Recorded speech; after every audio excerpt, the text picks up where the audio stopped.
Então, Romanos 1, capítulo 1, versículo 1.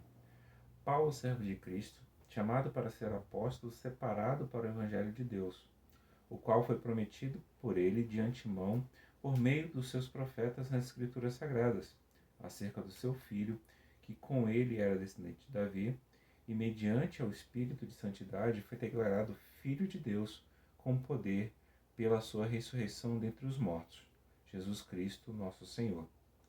É interessante que, lendo assim diretamente, pode trazer algumas confusões em relação ao entendimento. Que negócio, né? A preocupação com a interpretação do texto.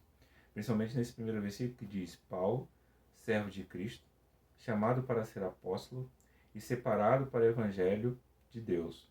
Ou seja, Paulo, o servo que foi separado como apóstolo. E aí vem, o qual foi prometido. Mas ele não está falando de Paulo, ele está falando do Evangelho de Deus. Então ele está falando de Deus aqui, e não do próprio Paulo.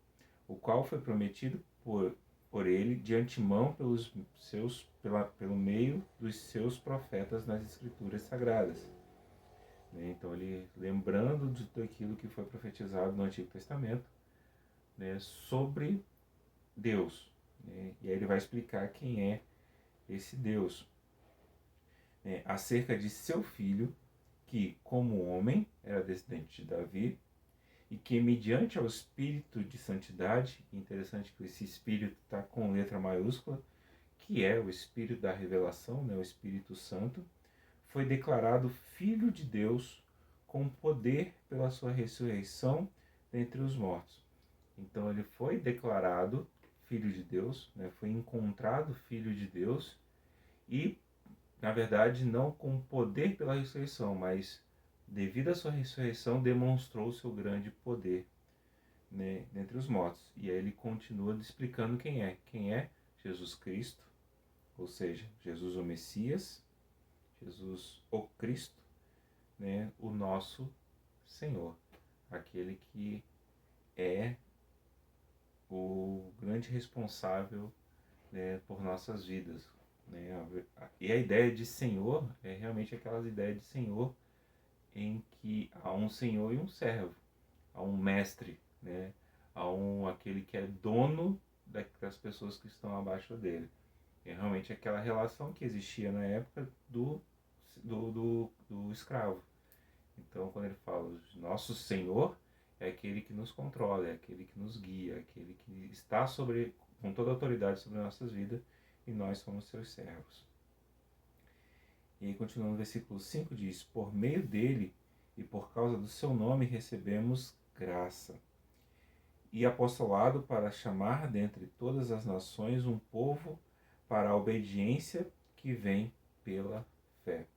E aqui ele vai trazer dois pontos muito importantes.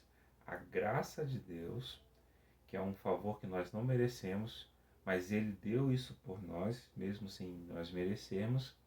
Porém, tudo isso vem mediante a nossa fé nele.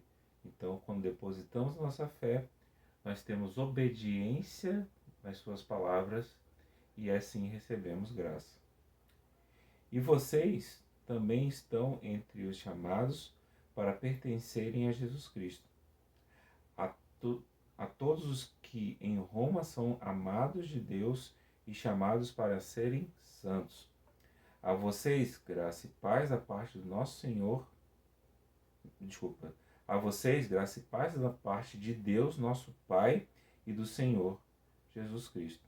Então está aqui a introdução à carta de Romanos, a saudação de Paulo aos Romanos, trazendo coisas interessantes, como aqui todos, né, que são chamados, e ele diz aqui no versículo 6, e vocês também que estão entre os chamados para receberem Jesus Cristo, e a todos que estão em Roma, que são amados de Deus e chamados para serem santos. Então, aqueles que ouviram, tiveram, né, fé e obedeceram, né, que ele chama aqui, que ele considera como chamados, e ele traz essa saudação.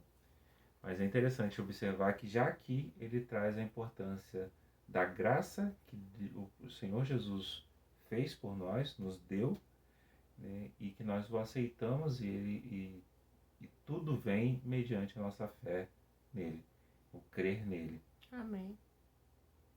Então, Amém. primeira parte que a gente vê aqui dessa saudação, paramos no versículo 7.